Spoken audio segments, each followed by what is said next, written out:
Now, ladies and gentlemen, we move on with our next session. We do have our next set of authors already waiting to take stage.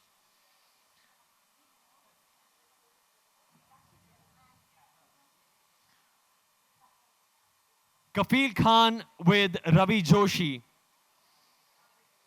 I'll give you a couple of moments to take your seats and settle down, please. Dr. Kafeel Khan will be in conversation with Ravi Joshi about his book, The Gorakhpur Hospital Tragedy. So give them a huge hand as they take stage. Thank you.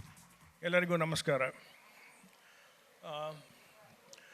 All of us have heard the words dystopian or dystopian and the Orwellian world, but very few of us have lived through them. And here is one person, Dr. Kafeel Khan, who has lived through the Orwellian world in Uttar Pradesh and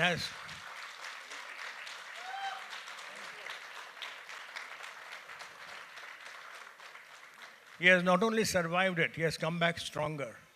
That's what makes this story so wonderful, but so painful. It is extremely painful to read this book. Brace yourself for the next half an hour to listen to a horror story. You know, the absurdity of human suffering becomes worse if it becomes unintelligible to us as to why we are suffering this. And it becomes unintelligible to us when we don't see the cause-effect relationship between our actions and the resultant misery that we are suffering. Here is a doctor who did all the good that he could do to the patients under his care, the children in the pediatrics ward of the BRD College in Gorakhpur, who on August 10th, 2017, were subjected to inhuman condition because of sudden loss of oxygen supply. And the children start dying every hour. And he is the only senior-most doctor in the hospital at that time. And he was called out of his home at around 11 o'clock in the night. He rushes to this hospital, tries his best to get the oxygen cylinders from anywhere inside Gorakhpur town. And he manages to arrange about 500 gas oxygen cylinders in 54 hours. But still the children are dying. At the end of 3 days, there are 63 children dead. And then the horror starts. And here is a hero who had saved as many lives as he could. He was desperately bringing the oxygen cylinders.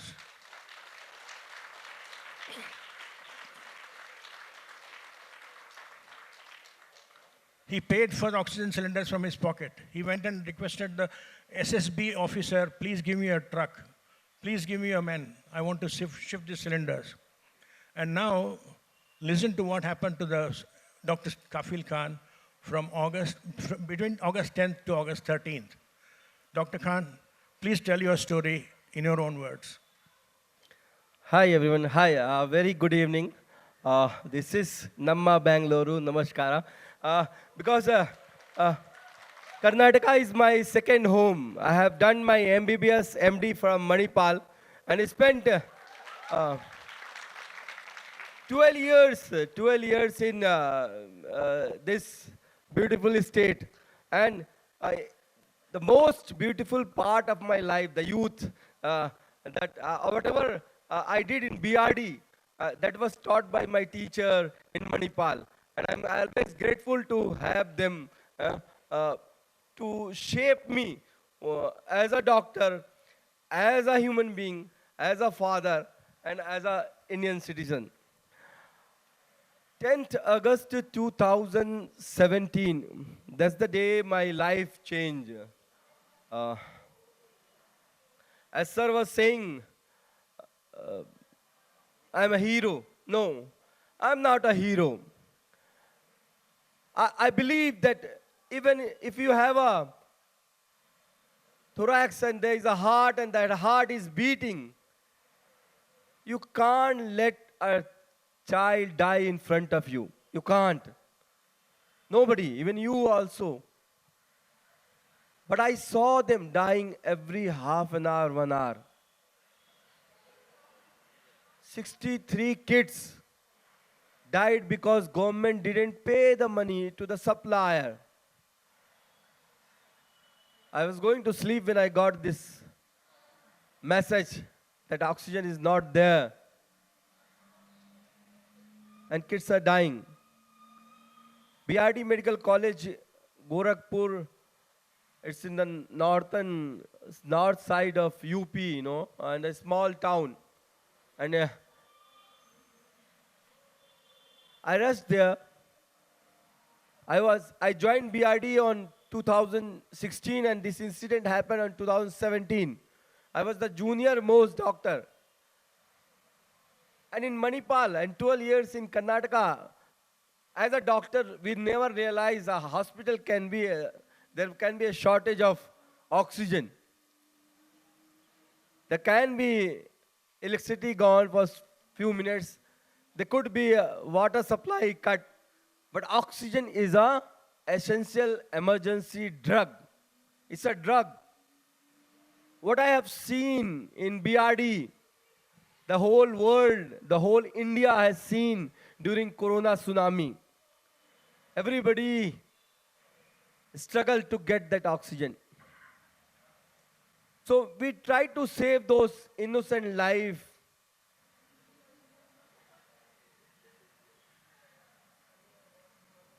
There was total chaos. I still remember that those 72 hours, that was horrible. Horrible means in the sense that those parents, those parents belonged to poor socio-economic status. There were mothers who got the kid after 13 years of marriage. There were mother who was saying that this is the only daughter I have. This is the only son I have. They were begging, they were crying. But we could not save them. I still remember there was a 3-year-old girl, and the monitor started, the ECG was flat. We tried to give ambu,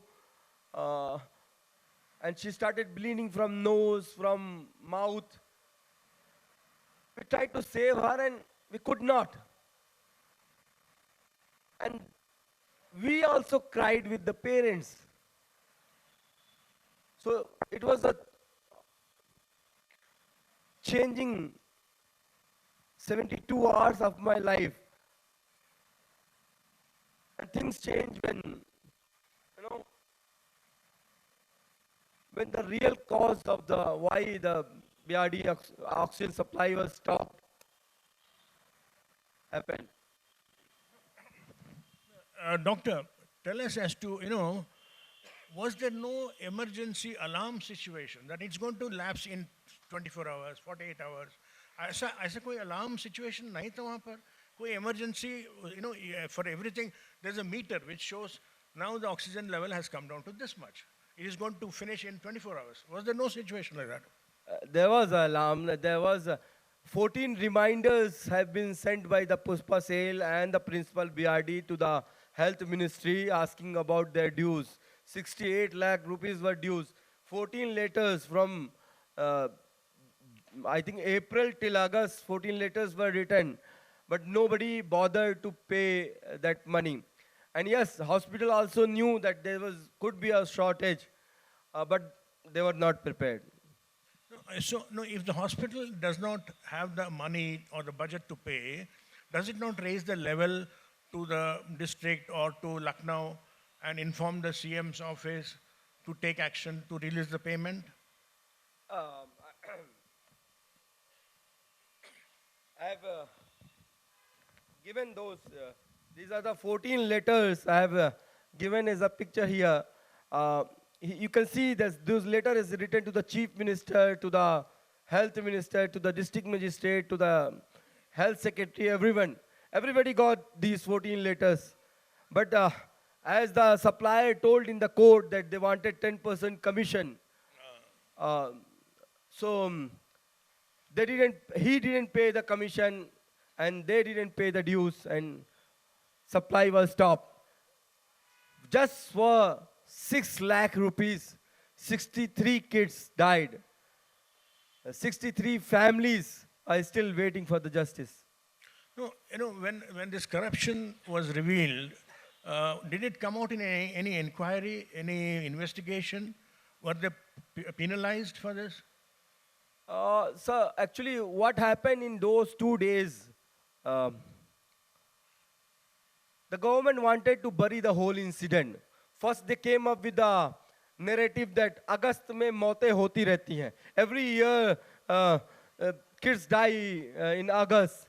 The health minister said that in 2015, 16.5 kids died. In 2016, 18.5 kids died. In 2017, 20.5 kids died. 0.5. So, I don't know how they put it at 0.5, some kids died. So that they took the average and they just wanted to bury the whole incident. August mein mautein hoti rehti hai. When they could not done that, then they came with another narrative that all the kids died because of encephalitis, Japanese encephalitis. Maybe you can show see the pictures. These are the kids, 1 day old, 2 days old, 3 days old kid. Less than 6 months, they don't get encephalitis. So this was another false narrative. When they could not do that, then they needed a scapegoat. And they found me. No, actually, yeah. Now come to August 13th, when Chief Minister Yogi Adityanath comes to the hospital, and you are called by your senior officers. So what exactly happened there between you and the CM? Yeah. Media made me hero for 2 days. They said he's a savior, he's a oxygen supplier, and all those praise. But on 13th of August 2017, I will read for you. Unsuspecting of what was to come, I entered the cubicle when I was called by the Chief Minister, where the VIPs stood and greeted everyone. I had imagined that I will receive a pat on my back. I was happy. I just corrected my tie, and I thought like I will get a pat from the Chief Minister itself. But instead, I was met with a pin drop silence. Everyone simply stared at me. The Chief Minister stared at me, ignoring my greeting. He was fuming. His face was flushed. He was angry. So, tu Dr. Kafeel hai. So you are Dr. Kafeel. The moment he said tu, I got that something is wrong. Okay, because in Hindi is tu and aap, there is a difference. Okay, so I realized that something is wrong. So तूने cylinder arrange किया था? I said yes sir. I was taken back. Yes sir, I acknowledge I was disturbing with the way he was addressing me with the pronoun tu, indicating disrespect. The CM then turned to other consultant and said, ये 4-5 cylinder लाके कितनी जिंदगी बचा लिया इसने? No one answered his question. तो तू सोचता है तू सिलेंडर लाके तू हीरो बन जाएगा? देखता हूं तुझे. That's all. Those 5 sentences has changed my life from upside down. The media, I think media was there, and they picked up. Now they needed a scapegoat, and they got one. The whole narrative from there itself, the change. From a hero, I became a villain within 48 hours. उसके बाद the action starts against you. First they tell you to go on leave, then there is suspension, then you are arrested. So वो कैसे हुआ? Why should they arrest you? You have not done anything wrong. You have not committed any crime. आप वैसे ही बताइए. Media made me, those people sitting in Delhi and Mumbai and running the biggest studio, they didn't come to Gorakhpur to find out the real story, who was Dr. Kafeel. So what they did, they took up the things from the social media and they made me vice principal, they made me head of the department, they made me superintendent of the hospital, as I was the one who was running 1,000 bedded hospital alone. Uh, they said I was stealing oxygen. I'm taking it to a private clinic. You can see this is a tank around 100 to 200 feet tall tank with 30 to 50,000 liters of liquid oxygen. I was stealing this and taking to my private clinic. So all these stories were fake stories. People believed that. And even in the FIR, sir, they wrote this all fake stories. They made me uh, that my degree was fake. When it went to court, Judge Honorable Justice asked the officer, if his degree is fake, why did you give him job? You didn't check his degree. No, no, no. Take a few steps back. Tell us as to there was a FIR against you, and the police came to arrest you. And finally, I mean, you surrendered to the police. And then what happened? You were taken to prison, and how long were you there? Please tell us about that. Um, uh, Prison, I was there for more than 8 months. Uh, no, it was not only the first time. Then I went again for the second time, if you know that. I spent more than 500 days in prison, and prison life is horrible. Uh, Dr. Kafeel, I want to interject here. okay. Those who read his book will go through such a horror story. And you know, this is not a horror story based on fiction. It is completely based on his facts, his personal lived experience. Here is a doctor who has done his MD in pediatrics from Kasturba Medical College. He goes to prison and he is made to clean the toilets. He's made to clean the floor of the prison cell. He is made to sleep with 180 cellmates who are hardcore criminals. And his life is miserable. His life is completely turned upside down. None of us can ever imagine how we are going to survive this kind of a life, even for a week or 2 weeks. And he suffered it for 500 days. And the worst thing is that for no crime that he has committed. That is all the more horrible. You know, you can suffer something which, if you know that this is the consequence of my action. I have murdered somebody and I'm suffering this. That gives you meaning to your existence. But here is a completely meaningless, unintelligible suffering. That is all the more horrible.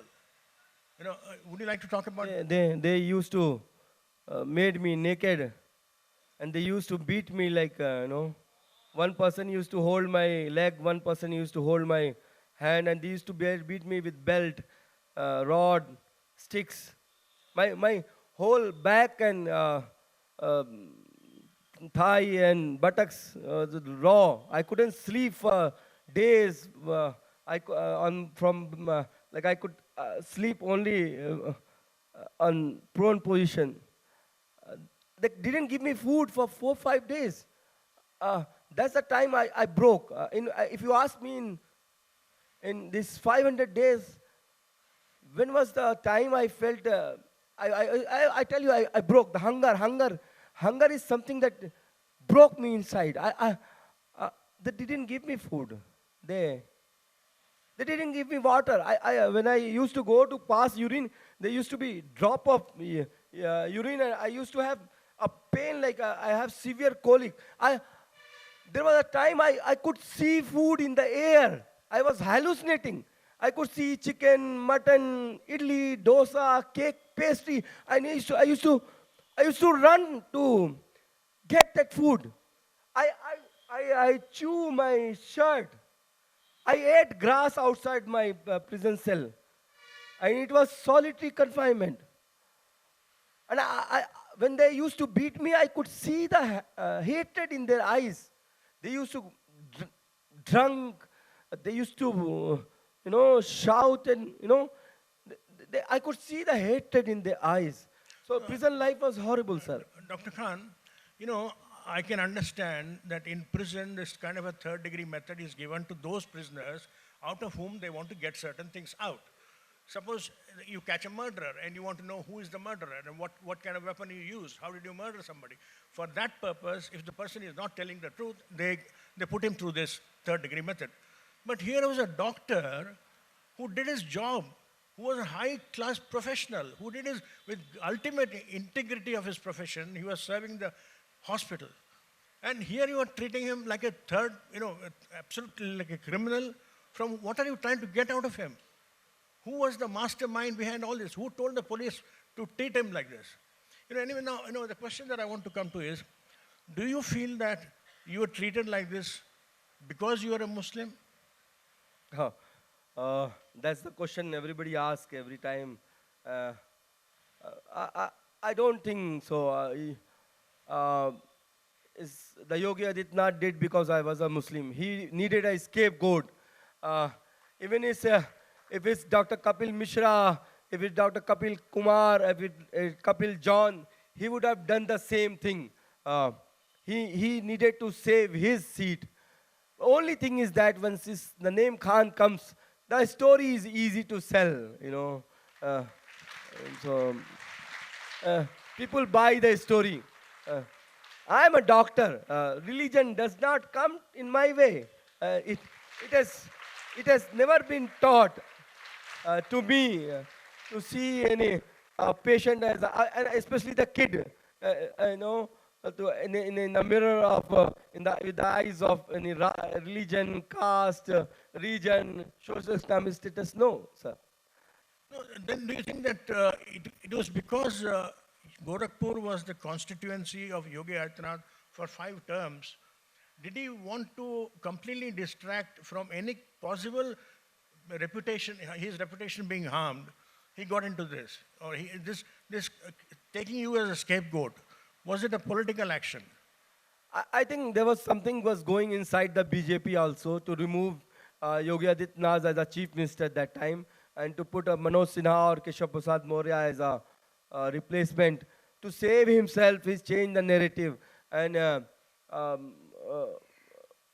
I have written this book as a script. If you read it, you'll feel that you are saving the kids. You are in the prison. And I have given the cast and character.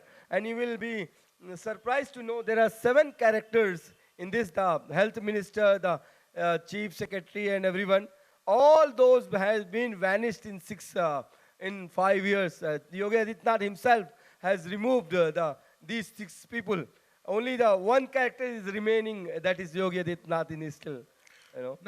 Now, Dr. Khan, I want to ask you one thing. You seem to have finally got some kind of justice from the courts, from the judiciary, whether it's Allahabad High Court or Supreme Court. So, were you always expecting this? You had this faith in the Indian judiciary. That will protect me. Yes, justice was delayed, but it's delivered, For 8 months, the same court did not hear my plea.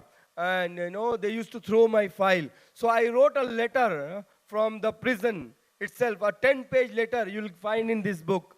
A 10-page letter I wrote, and when my wife and daughter came to meet me, I put that letter in the diaper, and that letter, when it became to the public, and there was a public uproar that even after 8 months, a doctor is in prison.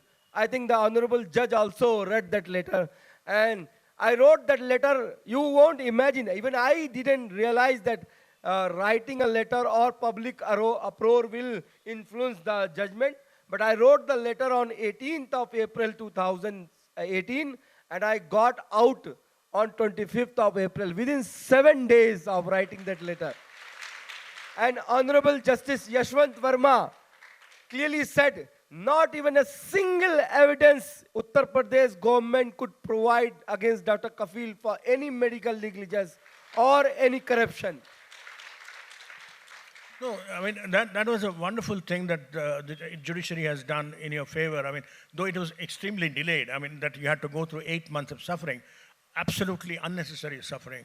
And finally, the judiciary came to your succor, they helped you out. Do you feel that Muslims in this country will be suffering this kind of injustice, or is there hope in our justice system? Will there be any kind of a remedy, you think, for this kind of injustice that's happening? See, poison of religion is in that they are instilling in the minds of youths is going to give a scar which is will take decades to heal. I believe, but I believe in one thing. I see in this perspective that it's not only the Muslims.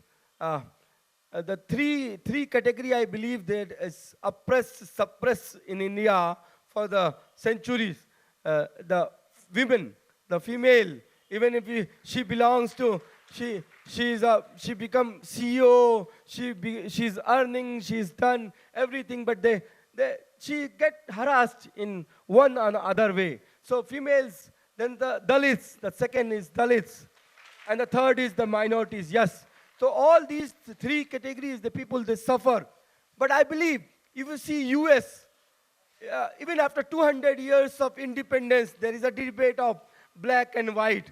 So we are just 75 years old. So we are in adolescent stage. There are hormones is spilling. So there is some shaking up.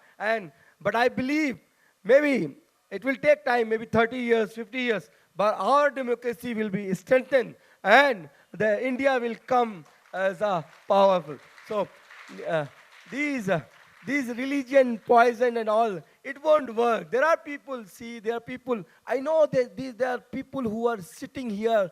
There are people, they have cried for me. I know she is here, Sadhna ma'am is here. There are people, they have cried for me, they have prayed for me. They don't know me from Gorakhpur to Kerala to Bangalore to Mumbai to everywhere. People prayed for me. Thousands and thousands and thousands letter I get. So that's the love and affection I got from people. No, yes. That's a beautiful testimony to the strength and diversity and the secular values and the human values that we hold dear. And I'm glad that you got support from the people of the country, wherever they were, and also the media turned in favor of you afterwards. And you again re-secured a reputation as a hero who saved those children. Now, what is the one most important thing that hurts you today? If you ask me in 5 years of my journey, what is the most painful part is when I was doing my MD Pediatrics from Manipal, when my teachers used to tell me that you will learn the milestone when you will become a father. When the child started walking, when the child started saying Papa, when the child started climbing, when the child, so when my first daughter, she was just 11 months old. And when I came back, she was 1.5 years old. She was running, she was climbing. When the second time they arrested me, my son was 7 months old, 8 months old. And when I came back after 8 months, he was again 1.5 years. And he used to, he used to run away from me. So, the most painful part, if I say that Yogi Adityanath has given me, is depriving me from my own child. Those days are not going to come back. Yes. Khan, I salute you for the bravery, for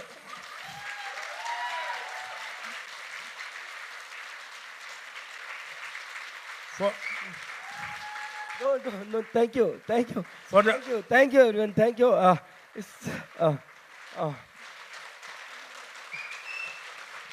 See, people ask me, we don't have time, just 2 minutes. People ask me, what keep you moving? Why you still fighting? I am terminated. And I'm a refugee in my own country. Now I stay in Jaipur. So I'm a refugee in my own country. I don't have job for 5 years. But what keep me moving is you people, your love, your affection, So much love and affection I get from you, I can't. That's the motive behind this.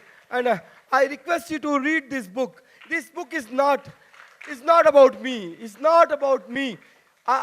It gives me pain even after 5 years. And I ask you the question, sir, that after finishing the book, I asked you what you strike you. He said, you went to prison and you did it. No. Sir, I wrote this book about those 63 kids. Their parents are still waiting for justice. I believe a kid is a part of mother's body. If you cut a finger, you get a pain. That pain mother gets. Even father, I am a father, but I won't get that pain. Mother will get only. And those mother, they have seen their love and their kids dying in front of them just because government didn't pay 10%. They need justice. This is story about those kids. So please read it.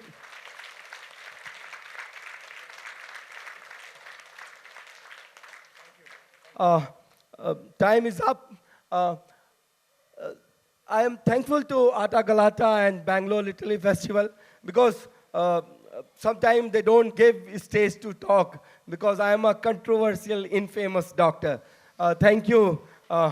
And thank you, everyone. I would again like to thank Pan Macmillan India, who at least they were willing to publish this. You won't imagine, nobody was willing to publish that. I won't take any name, publisher's name, but nobody was willing to publish. And then you won't imagine, Hindi, the translation came out. It released in Lucknow, and the second day only the CM office called the publisher, and they had to withdraw the 4,000 copies from the market. So, so I'm thankful to Pan Macmillan. I'm thankful to Sadhna Gupta, ma'am, who helped me in writing. I'm thankful to Kanishka Gupta, my literary agent, who helped me finding this publishing. And I'm thankful to all and everyone who came and listened to me. Thank you.